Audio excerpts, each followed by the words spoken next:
उत्तराखंड की प्रचंड बहुमत की भारतीय जनता पार्टी की भ्रष्टाचारियों की सरकार, त्रिवेंद्र सिंह रावत TSR 1 के भ्रष्टाचार हमने देखे हैं, मगर ये भ्रष्टाचार करते हैं उसको अपनी उपलब्धि बताते हैं। ठीक उसी प्रकार से जैसे ये बता रहे हैं सूर्यधार झील को अपनी उपलब्धि। सूर्यधार झील में जो हुआ है उसके बारे में आपका जानना जरूरी है।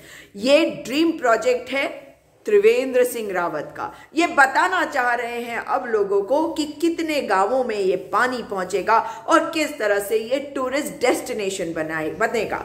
लेकिन सच्चाई ये है कि जिसको ये उपलब्धि बता रहे हैं उस पर जांच बैठी। जांच की इन्हीं के सिंचाई मंत्री सतपाल महाराज ने, क्योंकि इसमें जो भ्रष्टाचार हुआ वो किस लेवल का है, सरकारी पैसे का दुरुपयोग किया गया किस लेवल का, ये जानना उत्तराखंड की जनता को जरूरी है। ये कह रहे हैं उपलब्धि 10 जनवरी का ये ट्वीट देखिए। और दूसरी तरफ जांच रिपोर्ट आई है कि सरकारी पैसे का दुरुपयोग हुआ है, इसमें अनियमितताएं हैं, इसमें भ्रष्टाचार हुआ है। 29 जून 2017 को तत्कालीन मुख्यमंत्री त्रिवेंद्र सिंह रावत ने सूर्यधार झील परियोजना की घोषणा करी, मगर उसके बाद 22 दिसंबर 2017 को परियोजना के लिए 50 करोड़ 24 लाख रुपए की प्रशासनिक और वित्तीय अनुमति प्रदान कर दी गई। मगर सिंचाई मंत्री सतपाल महाराज ने जब 27 अगस्त 2020 को सूर्यधार बैराज निर्माण का स्थलीय निरीक्षण किया तो उन्होंने पाया कि यहां बहुत सारी अनियमितताएं हुई हैं और बहुत सारी गलतियां, कमियां हैं और भ्रष्टाचार की उन्हें बू आई। उसके बाद 16 फरवरी 2021 को 3 सदस्यों की विभागीय जांच समिति का गठन किया गया और 31 दिसंबर 2021 को इस जांच समिति ने अपनी रिपोर्ट सौंप दी। जांच रिपोर्ट में जो कंसल्टेंट है DPR बनाने वाला, उस पर भी आरोप लगे हैं। इसके अलावा जो 50 करोड़ 24 लाख रुपीस में बनना था उसमें 12 करोड़ एक्स्ट्रा लगे हैं और ये हो गया 62 करोड़ की ये परियोजना में 12 करोड़ जो है वो हमारे ऊपर खर्चा आया, यानी कि हमारी जनता का पैसा बर्बाद किया, सरकार का पैसा गया। 4 जनवरी यानी कि मॉडल कोड ऑफ कॉन्डक्ट लगने के मात्र 4 दिन पहले मंत्री जी ने आदेश दे दिए हैं कार्रवाई करने के लिए।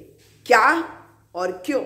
उन्होंने क्या निर्देश दिए हैं कि जो DPR निर्माण का परीक्षण करने वाले अधिकारी हैं, DPR निर्माण कंसल्टेंट हैं और परियोजना से जुड़े जो अन्य अधिकारी हैं जिनके विरुद्ध जांच रिपोर्ट में फैक्ट्स आए हैं, उनके ऊपर विभागीय कार्रवाई करी जाए। ये पता लगा है जांच रिपोर्ट में कि कंसल्टेंट की तरफ से जो तैयार की गई थी DPR, उसमें बहुत सारी कमियां हैं, गलतियां हैं और बिना टेक्निकल एग्जामिनेशन करे, मतलब DPR को बिना स्टडी करे, बिना देखे कि वो ठीक से बनाई गई है या नहीं, इसके पैसे और वो भी 27 लाख रुपए अनुचित तरीके से DPR कंसल्टेंट की कंसल्टेंसी के लिए भुगतान कर दिए गए। और इसे भी देखकर जो जांच समिति है उन्होंने कंसल्टेंट के विरुद्ध कार्रवाई के जांच के आदेश दिए थे। सूर्यधार झील का जो जलाशय है उसके निर्माण के शुरुआत में ही 8 मीटर की ऊंचाई के बैराज के निर्माण को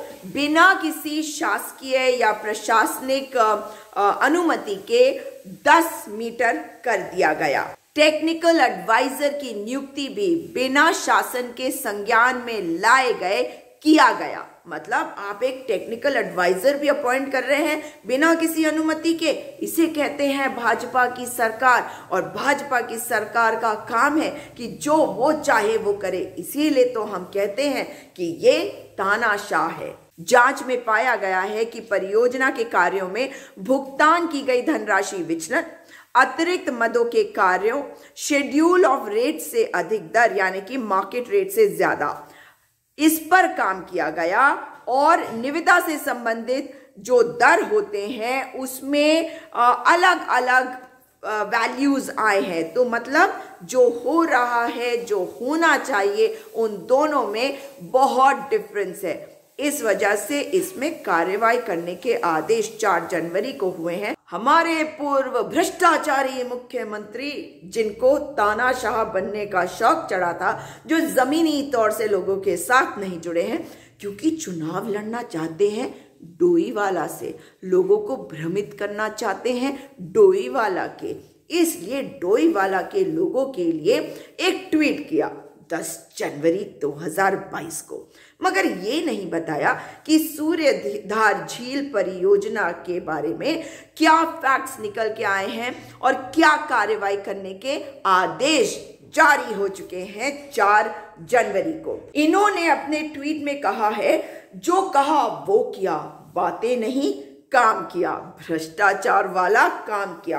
ये कहते हैं कि डोईवाला के थानों में हमारे ड्रीम प्रोजेक्ट सूर्यधार झील से जनता जनार्दन को मिल रहा सीधा लाभ, लगभग 18 गांवों की सिंचाई, 19 गांवों को मिल रहा पेयजल, नए टूरिस्ट डेस्टिनेशन के तौर पर उभर रहा झील, पर्यटकों को भी भा रही झील, स्थानीय लोगों को मिल रहा स्वरोजगार, रोजगार। जो कहा वो किया, बातें कम काम ज्यादा, अपने लोगों को काम दिया। भ्रष्टाचार तो शुरू से इसमें निकल के आ रहा था, किस प्रकार से पुल बनना था और गांव वालों से सस्ते में जमीनें खरीद ली थी। पूर्व मुख्यमंत्री त्रिवेंद्र सिंह रावत के आसपास के खास लोग, याद है एक और नाम था KS पवार का, जो इन्हीं के इंडस्ट्रियल एडवाइजर है, जिनके ऊपर भ्रष्टाचार का आरोप RBI ने लगाया था। और इनके ऊपर तो भ्रष्टाचार के आरोप मुख्यमंत्री बनने से पहले से है। और अभी भी एक मैटर इनका जो जिसमें ये गए हैं सुप्रीम कोर्ट, उसकी तलवार लटक रही है इनके सर पर। बताएं त्रिवेंद्र सिंह रावत कि सूर्यधार झील 62 करोड़ रुपए में आपने बनवाया और उसमें इतनी त्रुटियां क्यों हैं? क्यों 8 मीटर से 10 मीटर कर दिया जलाशय, और क्यों इसमें इतनी कमियां हैं? कहां गया ये पैसा, किसकी पॉकेट में गया?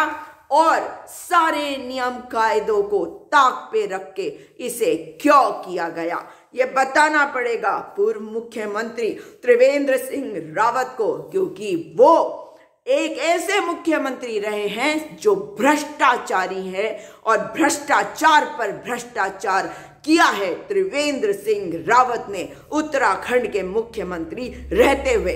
जवाब दे पुष्कर सिंह धामी कि जो किया त्रिवेंद्र सिंह रावत ने उसके बारे में आप बताएंगे जनता को कि जब आपने आपके एक विभाग से आदेश निकल चुका है कि कार्रवाई करी जाए, तो कार्रवाई क्यों ना करी जाए पूर्व मुख्यमंत्री त्रिवेंद्र सिंह रावत पर, क्योंकि उनका ये ट्वीट बताता है कि ये उनका ड्रीम प्रोजेक्ट है। ये बताए पुष्कर सिंह धामी कि क्यों ना कार्रवाई के आदेश हो पूर्व मुख्यमंत्री त्रिवेंद्र सिंह रावत के ऊपर।